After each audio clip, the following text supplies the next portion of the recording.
사사기 9장은 기드온이 죽고 나서 그의 자식들에게서 일어나는 이야기를 그린 것입니다. 기드온에게 아들이 70명이 있었는데 그 중에 한 아들이 아비멜렉입니다. 이 아비멜렉은 기드온이 처백에서 낳은 자식입니다. 서자로 자랐으니까 이런저런 한이 많았겠지요. 그가 자라서 비뚤어진 야망을 품고 음모를 꾸밉니다. 자기 어머니의 고향인 세겜으로 가서 세겜 사람들을 충동질합니다. 우리 아버지의 아들 70명이 너희를 다스리는 것이 나으냐, 나 한 사람이 너희를 다스리는 것이 나으냐, 70명한테서 이리 뜯기고 저리 뜯기고 하는 것이 낫겠느냐, 나 한 사람이 너희들을 잘 보살펴주는 것이 낫겠느냐, 더군다나 나는 너희들하고 한 핏줄 아니냐. 지연, 혈연에 호소하는 것이죠. 우리나라만 지연, 혈연, 학연 그런 게 있는 줄 알았는데 이스라엘도 꼭 마찬가지입니다. 세겜 사람들이 맞다, 아비멜렉은 우리와 한 형제다 하면서 일시의 마음이 이 아비멜렉에게로 확 쏠렸습니다. 그래서 그들이 은 70개를 그에게 주었습니다. 정치 자금을 대준 것이지요. 그 돈으로 아비멜렉은 이 건달들, 깡패들, 용력들을 샀습니다. 그리고는 그들을 동원해서 자기 형제들, 이복 형제들 70명이 모여있는 그곳을 급습을 해서 그 자리에서 다 죽여버리고 말았습니다. 그렇게 왕자의 난을 일으켜서 형제들 다 죽이고 스스로 왕이 되었습니다. 그가 왕이 된 지 3년 만에 가알이라는 사람이 또 세겜 사람들을 부추겨서 이번에는 아비멜렉 왕을 대항해서 반란을 일으켰습니다. 아비멜렉이 그 소식을 듣고는 당장 군대를 동원해서 세겜으로 쳐들어갔습니다. 가알이 세겜 사람들을 동원해서 이렇게 맞섰지만은 그는 아비멜렉의 적수가 되지 못했습니다. 전쟁에서 세겜 사람들이 참패를 당했고 살아남은 사람들이 망대로 도망쳤습니다. 아비멜렉이 그 망대 밑에다가 나무를 쌓아놓고는 그대로 불을 질러버렸습니다. 그래서 세겜 사람 1000명이 고스란히 불에 타 죽고 말았습니다. 여기 붙었다가 저기 붙었다가 하면서 반란을 일삼던 세겜 사람들이 그렇게 해서 비참하게 다 죽고 망하고 말았습니다. 아비멜렉은 여세를 모아서 데베스라는 곳으로 쳐들어가서 그것도 점령을 했습니다.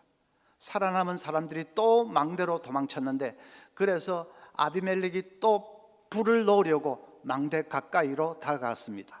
그런데 망대 위에 있던 한 여인이 맷돌 한 짝을 확 집어 던졌는데 그것이 그대로 아비멜렉 머리에 맞았습니다. 머리가 깨어져서 아비멜렉이 죽어가면서 내가 왕인데 여자의 손에 맞아 죽었다는 소리는 듣기 싫다고 곁에 있던 병사에게 나를 찌르라, 그렇게 해서 칼에 찔려서 숨을 거두고 말았습니다.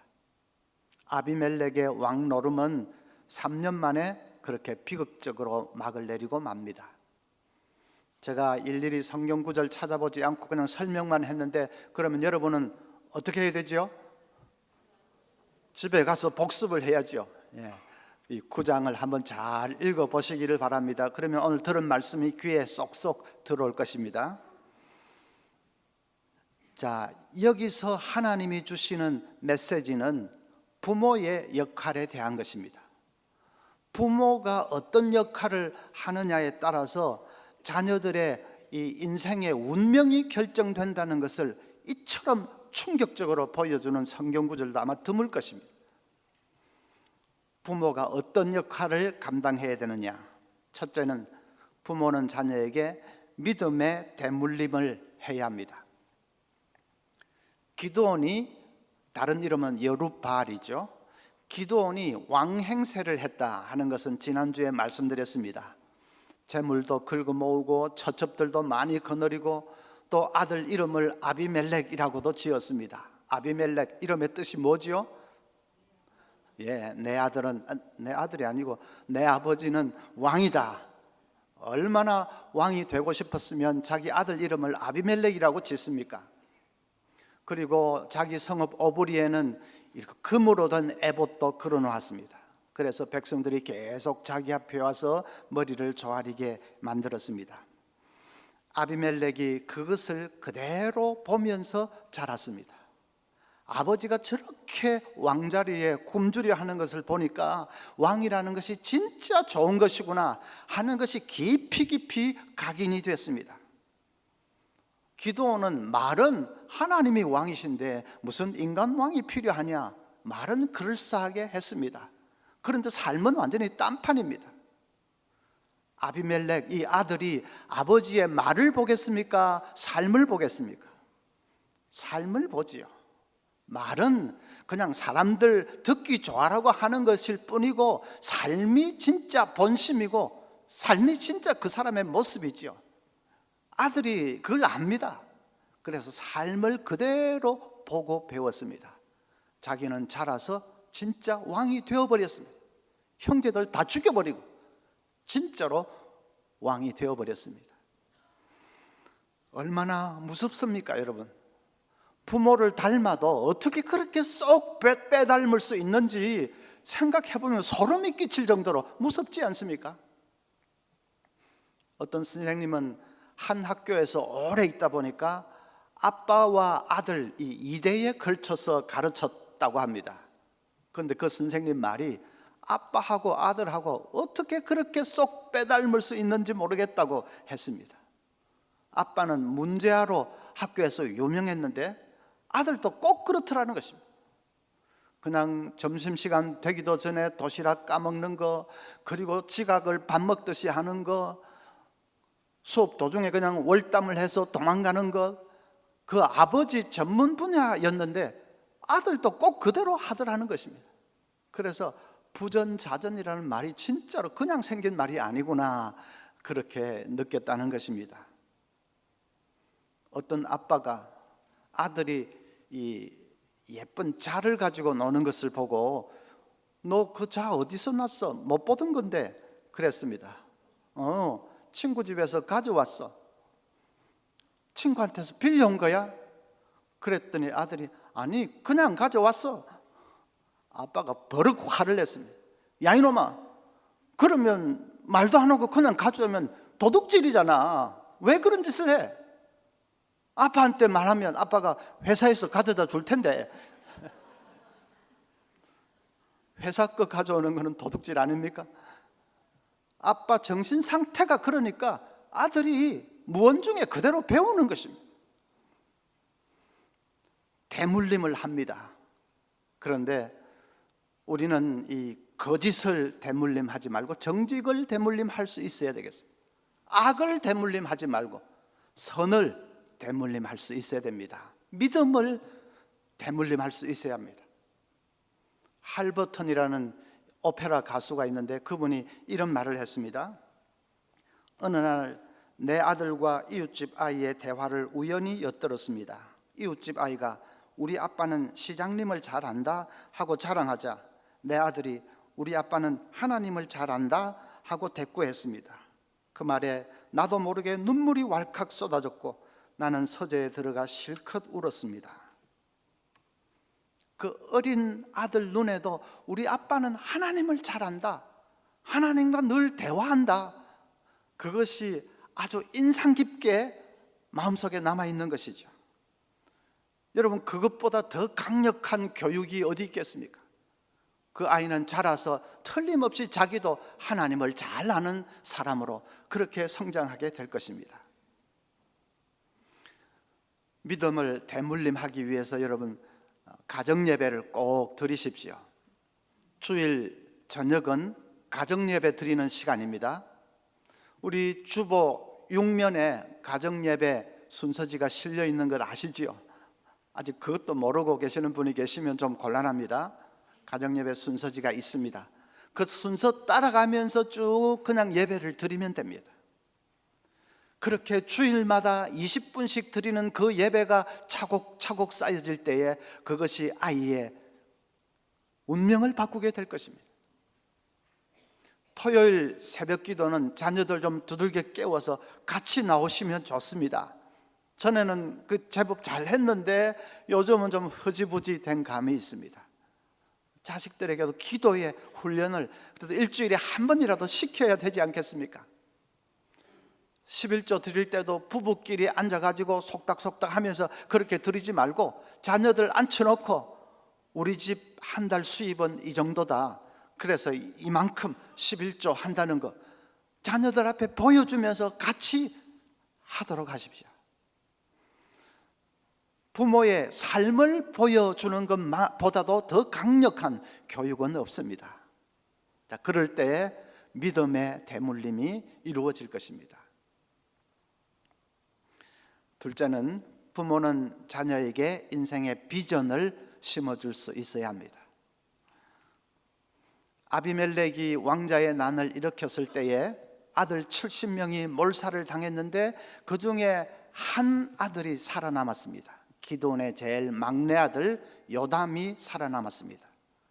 요담이 그 그리심산 꼭대기에 올라가서 저 아래 보이는 세겜 마을을 바라보면서 한 가지 우화를 얘기하면서 그 세겜 사람들을 책망을 합니다. 요담이 이야기한 우화가 이런 것입니다.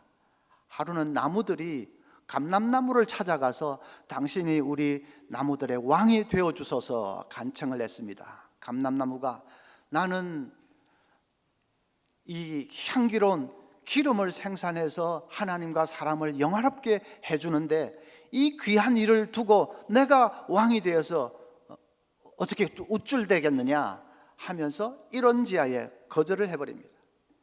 나무들이 이번에는 이 무화과 나무를 찾아가서 당신이 우리의 왕이 되어주소서 간청을 합니다. 무화과 나무가 나는 달디단 열매를 생산해서 하나님과 사람을 기쁘게 해주는데 내가 이 귀한 일을 두고 어떻게 왕이 되어서 우쭐대겠느냐 거절합니다. 이번에는 포도나무를 찾아가서 왕이 되어 달라고 간청을 하니까 포도나무도 나도 아름다운 그 포도주, 향기로운 포도주를 생산해서 하나님과 사람을 기쁘게 해드리는데 이 귀한 일을 두고 내가 왜 왕이 되어서 우쭐대겠느냐 거절을 합니다. 나무들이 마지막으로 할 수 없어서 가시나무를 찾아가서 왕이 되어 달라고 간청을 합니다. 가시나무가 기다렸다는 듯이 그냥 좋다고 승낙을 했습니다. 승낙을 할 뿐 아니라 만약에 나를 왕으로 옹립하지 않으면 나에게서 불이 나와서, 가시나무는 불이 잘 붙습니다, 나에게서 불이 나와서 너희들 전부를 태워버릴 것이다 하고 협박까지 했습니다. 자, 그것이 요담이 말한 그 비유인데, 이 우화인데 그게 무슨 뜻인지는 아시겠죠? 세겜 사람들이 아비멜렉을 왕으로 세운 것은 마치 가시나무를 나무들의 왕으로 세운 것과 같다는 것입니다. 왕이 되어야 될 사람은 안 되고 택도 없는 것이 왕이 됐다는 것이죠. 그런 택도 없는 사람을 왕으로 세웠기 때문에 결국은 너희들도 다 망하게 될 것이다. 진짜로 이 나무에서, 가시나무에서 불이 나와서 다 태워버릴 것이라는 것은 정말 기가 막힌 예언이 됐습니다. 그래서 아비멜렉 때문에 세겜 사람들이 다 망대에서 불에 타서 죽었고, 또 아비멜렉 자기도 그냥 비참하게 맷돌에 맞아서 죽었죠. 여기서 우리가 생각해야 될 것은 감람나무, 무화과나무, 포도나무에 대한 것입니다. 그 나무들은 자기들의 삶의 이 비전이 분명했습니다. 나는 향기로운 기름을 생산해서 하나님과 사람을 영화롭게 해드려야 되겠다 하는 그 비전이 분명했습니다. 나는 달고 단 열매를 생산해서 사람들을 기쁘게 해드려야겠다, 그 비전이 분명했습니다. 섬김이죠. 섬김의 삶을 살겠다고 하는 그 비전이 분명했습니다. 그래서 왕이 되라고 하는 그 유혹 앞에서도 꼼짝도 하지 않습니다. 내가 받은 이 귀한 사명이 있고 비전이 있는데 그거 두고 무슨 그 왕이 돼서 우쭐대겠는가, 한마디로 거절을 해버렸습니다. 우리도 자녀들에게 그런 인생의 비전을 심어줄 수 있어야 되겠습니다. 다 다 왕이 되겠다고 그냥 안달을 부리고 있는 세상 아닙니까? 그런 허황된 욕심이 아니라 자녀가 정말 보람있고 가치 있는 생을 살 수 있도록 그렇게 분명한 비전을 심어줄 수 있어야 됩니다. 그게 부모의 역할치고는 최고의 역할입니다.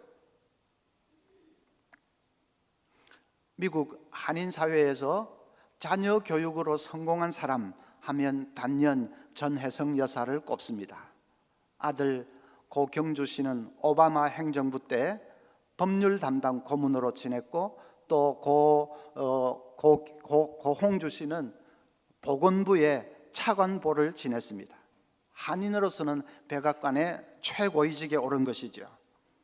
그럴 뿐 아니라 자녀 6명이 있는데 그 6명을 다 최고의 대학을 다니도록 그렇게 했고, 가족들 박사학위를 다 합치면 11개라고 합니다.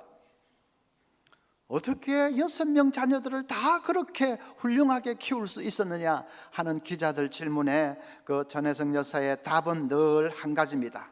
자기는 자녀들을 재능보다는 덕이 있는 사람으로 키웠다는 것입니다.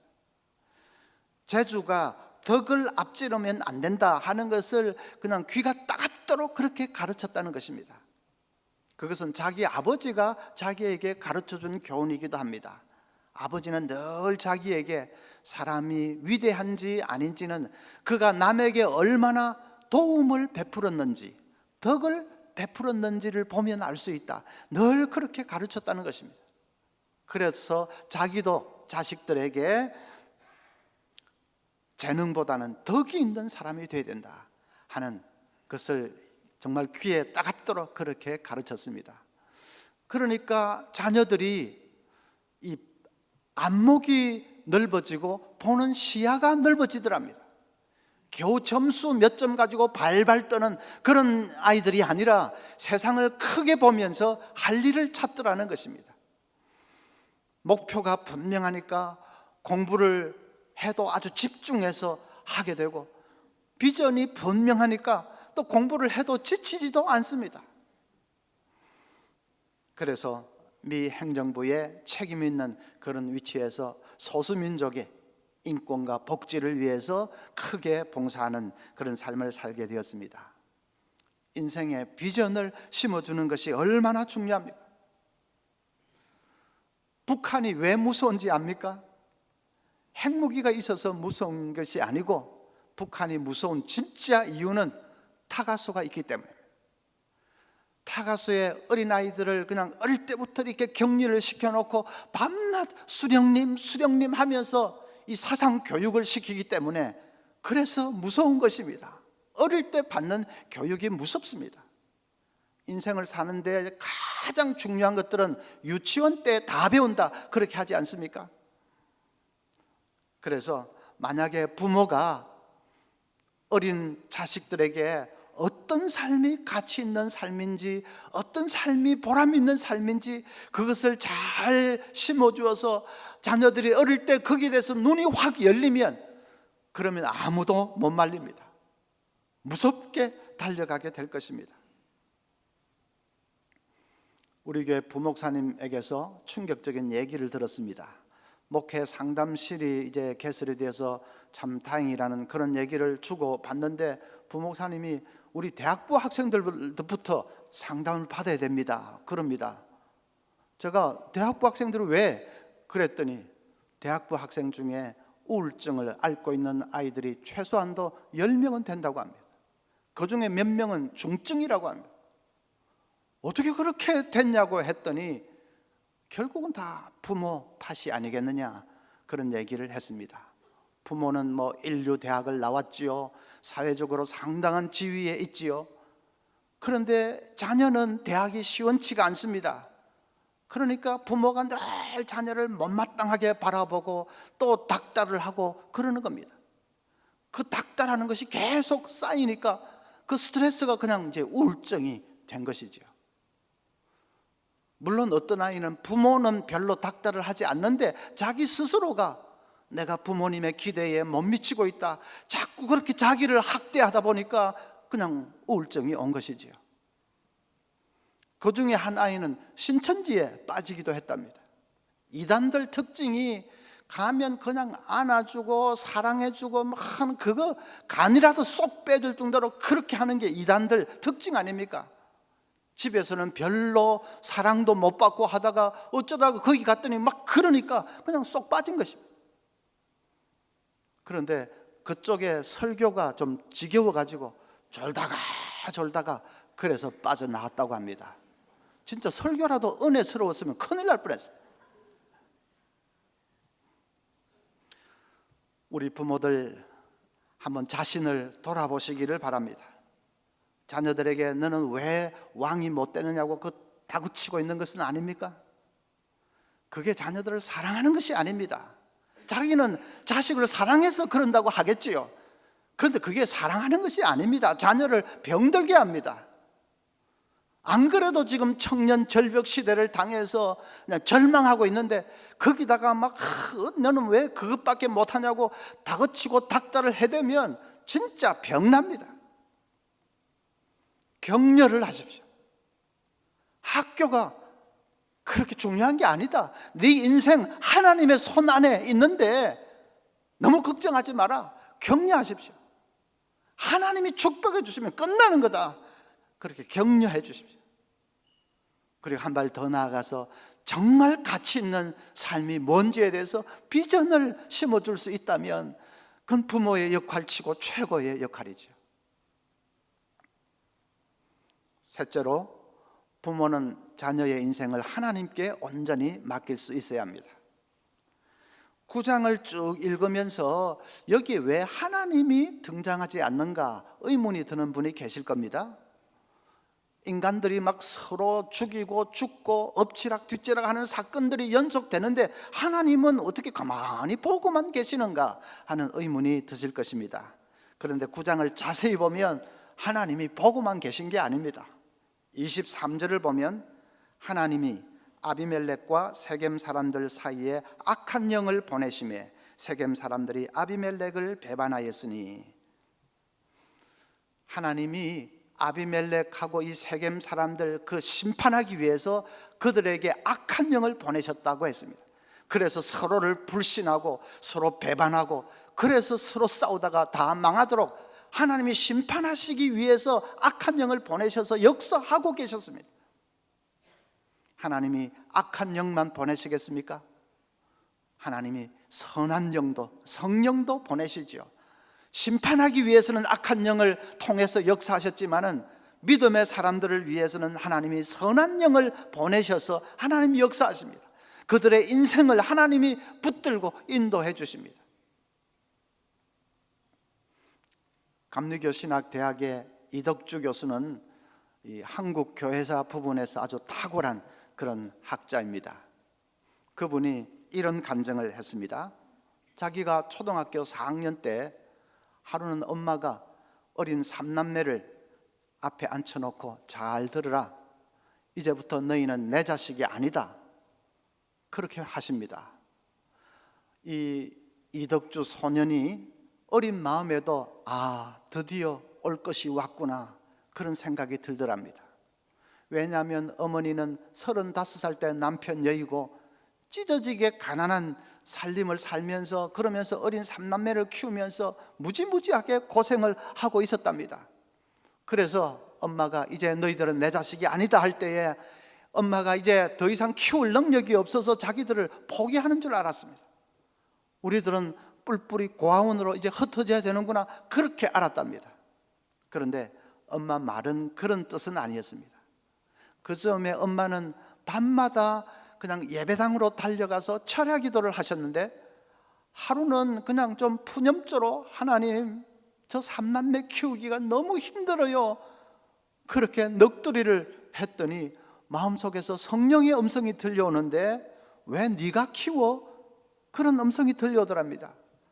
그럼 어떻게 해요? 했더니 나에게 맡겨 하십니다. 그래서 엄마가 깨닫고는 좋습니다. 이제부터 저희들은 내 자식이 아니라 하나님 자식입니다.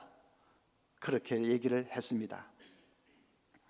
그때부터 이 아이들은 그냥 귀에 못이 박히도록 너희들은 내 자식이 아니다 하나님 자식이다 그 말을 들으면서 자랐습니다. 엄마는 말만 그렇게 하는 것이 아니라 사는 방법도 달라졌습니다.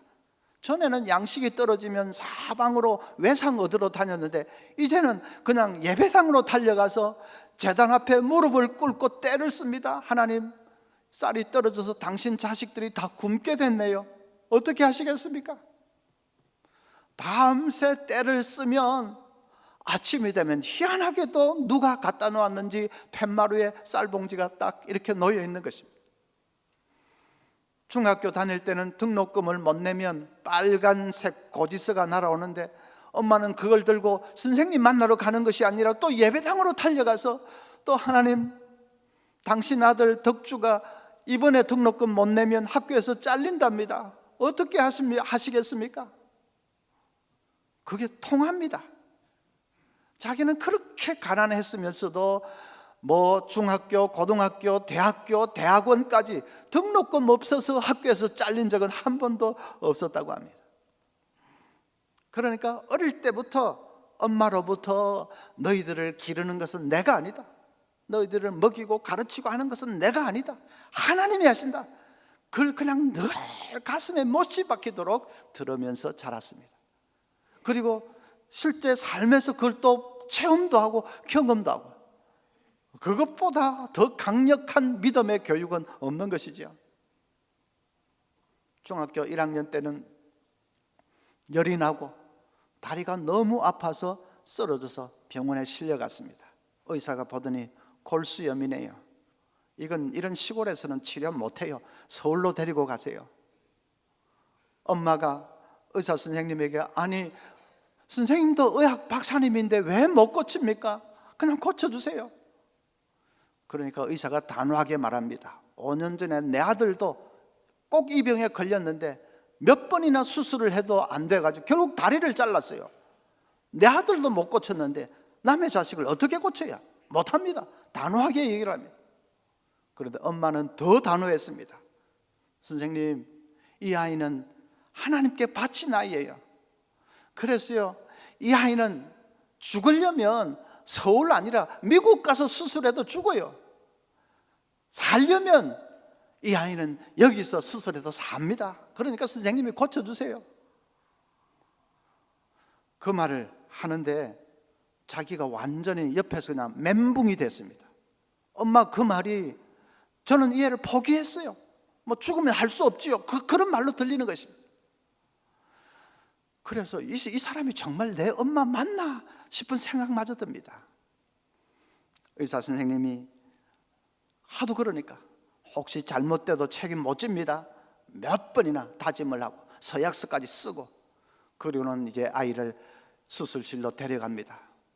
이왕 수술을 하려고 결심을 했으면 그러면 얘야, 내가 최선을 다해볼게, 너무 걱정하지 마라, 그렇게 좀 말해야 되지 않겠습니까?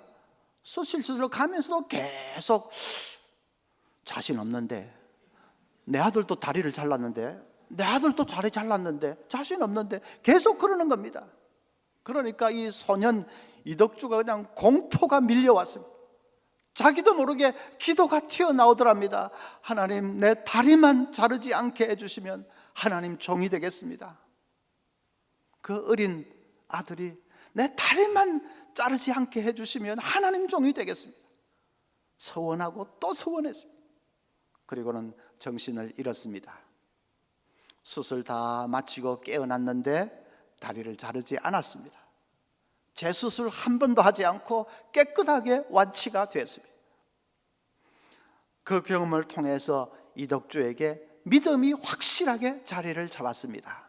하나님이 살아계신다, 하나님이 나를 지켜주신다 하는 그 믿음이 확실하게 자리를 잡게 되었습니다. 그리고 꿈이 생겼습니다. 하나님의 종이 되겠다고 해서 낳은 거니까 종이 이제 되기는 돼야 되겠는데, 이왕 되려면 훌륭한 종이 되어야 되겠다. 그 꿈이 생겼습니다. 꿈이 이루어졌습니다. 그 깡시골 출신의 가난뱅이 그 소년이 박사가 되고, 그리고 신학대학원의 교수가 되고, 그래서 한국 교회를 위해서 큰 공헌을 하게 된 것이지요. 이덕주 교수는 자기 인생을 바꾼 한마디, 자기 인생을 바꾼 한마디, 그것은 너는 내 자식이 아니다, 그 한마디였다고 고백을 했습니다. 여러분, 우리 부모들에게도 그 선언이 필요한 것이 아닐까요? 너는 내 자식이 아니다, 하나님 자식이다, 그 선언부터 해야 됩니다. 자녀가 어려운 시련을 당해도 쓰러지지 아니하고 꿋꿋이 헤쳐나가는 그런 용기 있는 사람이 되기를 원하십니까? 설마 자녀 인생이 늘 만사 형통할 것이다, 그렇게 생각하지는 않으시지요? 그렇게 될 수 있으면 좋지만은 인생이라는 것이 그런 것이 아닙니다. 원치 아니하지만은 실패도 닥치고 시련도 닥치고 할 것입니다. 그럴 때 쓰러지지 않고 방황하지 않고 그냥 꿋꿋하게 헤쳐나가는 정말 용기 있는 그런 사람이 되기를 원하십니까? 그러면 자녀에게 믿음을 심어줄 수 있어야 됩니다. 돈, 유산 너무 많이 신경 쓰지 마십시오. 돈이 자식을 지켜줄 수 있는 것이 아닙니다. 시련 당하면 제일 먼저 떠나가는 것이 돈이지, 돈이 어떻게 자식들 인생을 보장할 수 있습니까? 그래서 자녀들에게 믿음의 대물림을 할 수 있어야 되겠습니다. 우리 부모들이 정말 하나님 의지하고 하나님과 동행하면서 사는 그 삶을 자식들에게 보여주고 심어주어서 믿음의 대물림을 할 수 있어야 되겠습니다. 우리 모든 자라는 다음 세대 우리 자녀들이 정말 시련을 이기고 꿋꿋하게 믿음으로 승리하는 그런 자녀들로 든든히 자라날 수 있도록 우리 부모들이 믿음의 대물림을 잘 할 수 있기를 간절히 소원합니다.